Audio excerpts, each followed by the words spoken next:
hell of an overshoot in that 20-point game. Two games ago. Did he shoot something like 30%? Sounds like 30%. 7 for 17. Yeah, that's what I call going off. Yeah, we gotta be careful, man. We gotta be careful. Like when I turn on my basketball game, I want to see the best. Yeah, all these cute stories that they want to pump into your mind. Oh, look at the grit and the hustle. Nah, get buckets, man. You know what I mean? Do that. Like I'm perfectly fine with Andre Iguodala doing what he did last night because you know why? Andre Iguodala's a baller. Let's not make that mistake in the feeling like because he's coming off the bench, he's not what he is. Well, no. Well, hey, meanwhile, Sean Marion is sitting there like, man, I can do that same thing. You think? Coach. Yeah. Coach, Sean Marion Coach. is quivering in his boots like, man, if he put me in there, this is going to be the most embarrassing thing in my career. That's what Sean Marion's thinking. He's a dude, like you always talk about dudes being naked under their warm-ups. Yeah. Yeah. Sean Marion ain't got a damn stitch of clothing under his warm-up. No anticipation of going in the game. That's why Blatt ain't put him in last game. Commando. Yeah, dude, he don't care. Yeah, he free balling all day. Yeah, man. Like that's gonna be the difference, and that goes back to my whole principle at the beginning when I talked about bullets. You know, I wasn't just saying it to be cute or be funny or any of that, but it's true because now David Blatt is looking for bullets, and he got blanks. He looked down there, and it's Mike Miller, baby. It's Sean Marion, baby. It's Brendan Haywood. I can't even say that with a straight face, cuz. Yeah. Definitely naked. Right. Oh, yeah. He's ass naked, dog. He ain't got no lotion on, cuz. Yeah. He has nothing on. He's as bare as the day he was born, cuz. No socks. Yeah, nothing, dog. No. Like if you look down, he probably got on some thong flip flops too, though. He probably ain't got on tennis shoes if you look down. Yeah, dude. Yeah, it's crazy enough. It's crazy, and I tried to watch the game again today, but I only got through like 2.5 quarters. I didn't get through. I was only going to watch through the third quarter anyway because the fourth quarter was what it was. But I only got through like 2.5 quarters, and let me tell you something that impressed me about last night. The fact that Steph Curry never pressed. Like, it was as though no one, he heard no one talk about, oh, Steph isn't playing like the MVP. He just believed in what the plan was. We're going to pick up the pace, and I'll get mine as we go. But there was no sense in him, every play trying to beat Dellavedova. Nah, it wasn't no sense in that because he's a guy who understands. And, oh, my God, someone found Draymond Green. Did you hear the story about his mama and his grandmama? Did you hear about that? No, what they do, call him. What they call him and cuss him out. Yeah, basically. Yeah. So you being a punk. They quit crying like a quit crying like a little punk with the referees. Exactly. That's what he said. Day, well, you better get your ass together. That's what they told him. Like, you being a punk. You out there crying at them referees. I don't know. Where he from? I don't know. Wherever he's from, they don't close their mouth where he's from. God, Draymond's mouth is always open. You ever notice that? Did you just see that, dude? Did you just see this dude bust his ass in the steeplechase? No, because I'm not watching. I'm not watching that. This is awesome, dude. I'm trying to focus. Who was pressing the third? Steph? Nah, Steph was cool, man. I felt like Steph was pretty cool in the entire game, man.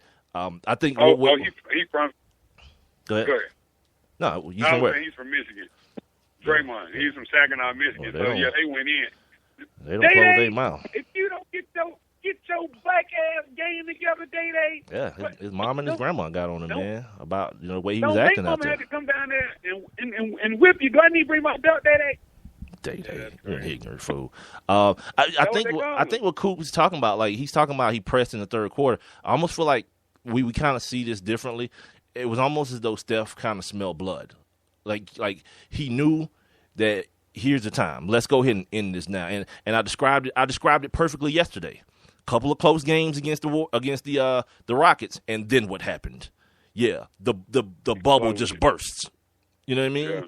And you don't. And the thing about having so many bullets, you don't know where they're coming from. It was Andre freaking Iguodala hitting big shots, defending his butt off, playing both sides of the basketball court. Man, it was one of the. And the problem that David Blatt is going to have, and LeBron James and the Cleveland Cavs are going to have, is that the Warriors didn't play exceptionally well. Like, we've all seen these guys play better than that last night and still won by 20. Yeah, they just made buckets. Yeah. Everybody contributed. Yeah. That's tough. Harrison Barnes, somebody found him. Somebody, went to the, America's Most Wanted and found Harrison Barnes. He showed up with a couple of nice buckets as well. What did I write here? Yeah, him and Draymond, 31 points combined. I asked him for 10 last game, right? Just give 10, dude. 31 points, 17 for Draymond, 14 for Harrison Barnes. Like, when that kind of stuff is coming at you and what you have is LeBron James, yeah. We talking about a guy, yesterday we talked about him playing 142 of 154 minutes, right? He played another 40 last night, so now we're at 180 out of 190 minutes. It's a lot of basketball, man. That's a lot of wear and tear. And it's not like this dude is sitting out there shooting jump shots. He's getting banged around, which, by the way, leads me to what? Give me your impression on that situation with the head cut and all that stuff, Rob. Give me your impression on that whole exchange. Oh my God. I just got into a heated argument with my homeboy about this very thing. Oh. Because I know a lot of times LeBron and James is out there. I know a lot of times he trying to sell the file. I know he does that, but who doesn't? But last night, I really think, because Andrew Bogut was being very physical last night. I think he got, 2-3 fouls, back to back to back, within maybe a 3-minute, 4-minute time period. He was being very physical out there. And, it's one of those situations where if somebody bumps you and you're on your feet, that's one thing. But if somebody bumps you and you're in the air, the way you land is it's really up in the air. You don't know. And I think that, LeBron might overemphasize a little bit, when he first took the contact, but by the time he landed, I think dude really lost his balance. And, and at the end of the day, it ended up being a situation where, he ended up hurting himself. And I'm not a big fan of those, the camera guys that sit close to the court anyway. I'm not a fan of that. But a lot of people were giving him grief, talking about he was trying to sell the foul, ended up hurting himself. But I'm one of these people that I always say he's not one of these people that, quote unquote, puts his body on the line. He's not really one of these people that go do anything that might injure him. So I don't, if it was somebody like D-Wade, I'd be like, yeah, that probably happened, and he probably, it probably did go down like that. But I really don't think that. I think it was legitimate. 90%, I think it was legitimate. 90%. Yeah, I think the injury was an unintended consequence. Not that he was doing something, but I think he tried to do a little bit more than maybe that contact called for. And then, his balance did get lost. And then he ended up in camera row. And the unintended part of it was that his head ended up getting cut. It's like, man, you 250 pounds. That dude went straight up and kind of body bumped you. You ended up at least 10 feet away from where the contact happened at. Yeah, and the more I saw it, I was like, yeah, my man, that's what happens. That's what happens. Play ball, man. Stop trying. You don't have to do that. You don't have to do that.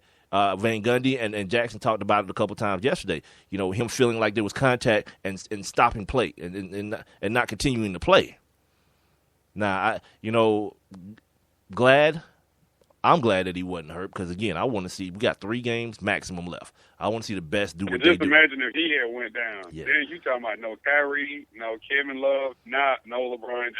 Yeah, which means sign the cards because then it's time to go. You got JR and Deli. That's going to be – that would be so awesome, dude. You might be talking about somebody getting beat by 60 points, dude, in a finals game. Couple things.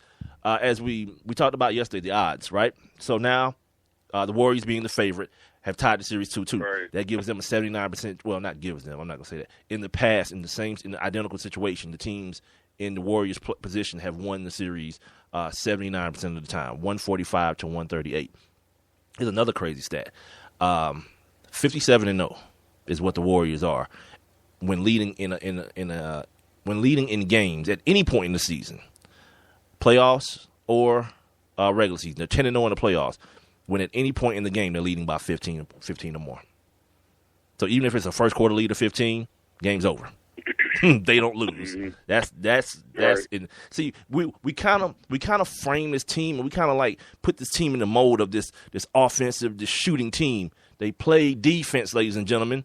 They are the number 1 defensive team in the league this year. I know it seems crazy because you see Steph and you see Klay Thompson and you see these threes coming from everywhere and every angle, but it's real. It's real in the field. And when you see these numbers, they get a lead on you, that's a 2-touchdown lead. It's over. They turn you into Georgia Tech football, immediately. You're not coming back. Here's another crazy stat that I read today. While I was looking at the game, Van Gundy said the big difference in yesterday's first quarter and the other first quarters was the fact that the Warriors 9 assists, 0 turnovers in the first quarter. They kind of get real loose with the basketball at times. In the first quarter yesterday, they came out with a different focus. But here's what's crazy: when Mark Cooper asked me, "Where's Klay Thompson?" How about Klay Thompson in four playoff games, 4 finals games? Excuse me. I want you to guess, Rob. How many turnovers does he have total? Klay? Yeah. How many turnovers does he have total? Maybe 9. 2. 2 turnovers. Yeah. That's half a turnover a game, dude. Yeah. So we want to look at these guys, the Splash Brothers, and we want to look at the column in the box score that says PTS on it. We want to look at that column. But there's so many other things going on in the basketball game, and this is why I do so much reading during before the show starts, because I don't want to just I know a lot of you guys you got ESPN on your phones, you got ESPN wherever you're at during the day in your car radios, on your Sirius radios or whatever. I don't just want to come in here and give you the same thing that they've been giving you all day. Oh, look at Matthew Dellavedova. Oh, Andre Iguodala's the best defender ever in the league, because apparently the same thing I told you would probably happen at some point happened. And now, all of a sudden, I guess Andre Iguodala shut down LeBron James. Yeah. Negative. Negative. Yeah. That it don't happen that way. And I beg you guys to watch what happened yesterday. The same thing that I talked about yesterday, making other people make decisions, that's what happened. Because with LeBron, what you got to bet on is that at some point, he's going to revert back to his nature and who he is. And LeBron is the guy who makes the right basketball play. 99% of the time, he wants to make the right basketball play. So if he starts off with one Golden State jersey in front of him and another one runs at him, he's automatically programmed to look for the open man. And it's hard to fight what your nature is with any of us, with any human being. And especially when you're fatigued, that's when your real nature comes in, which is, again, why I'm going to bring this up. Tim Tebow would never be an NFL quarterback. I don't give a damn how much he works with the quarterback whisperer. Because when you're under duress, your nature comes out. And what you are is that. That's the essence of who you are. When put under pressure, that's who you are. And LeBron did what he does. He started moving the basketball, swinging the basketball, and then it happened. Deli time. Dellavedova went in the post against this NBA MVP. Wait, what? Yeah, that really, if you didn't see the game, that really happened. Matthew Dellavedova. Then he tried to take your 6'8" point guard off the dribble, which, by the way, he packed, what we say back in the day, he packed his shot. But not in the traditional way. He caught that junk out of his hand. Yeah. You know why, Mark? Because he's Matthew effing Dellavedova. Then we find out he was back on the coffee last night, too. See? And then he's an addict. No, I ain't going to put that on that dude. Yeah. He probably is, but it's coffee. So whatever. No one cares. Yeah, dude. No, I love the coffee, too. Yeah, you do. You do. My old lady's on that stuff, too. She probably could have bought a Starbucks by now. Seriously, she probably could have bought one. They don't tell me how much money I spent in that coffee machine back there at the radio station. Yeah, exactly. A lot of quarters. Yeah. All right, this is going by fast, man. Branson Wright joined us in the first, pretty much half, not really half, maybe the first 2/3 of the show. We're going to take a break. This is the top of the hour. We are the Sports Kings. This is Sports Kings Live, being heard on Spreaker and the Spreaker app. via your Windows, Apple, or your Android device. You guys can also reach out to us, Twitter, Instagram, and Facebook. The handle is at Sports Kings Live. Make sure you're following us because Rob will be tweeting out the link to you so you guys can join the show via our live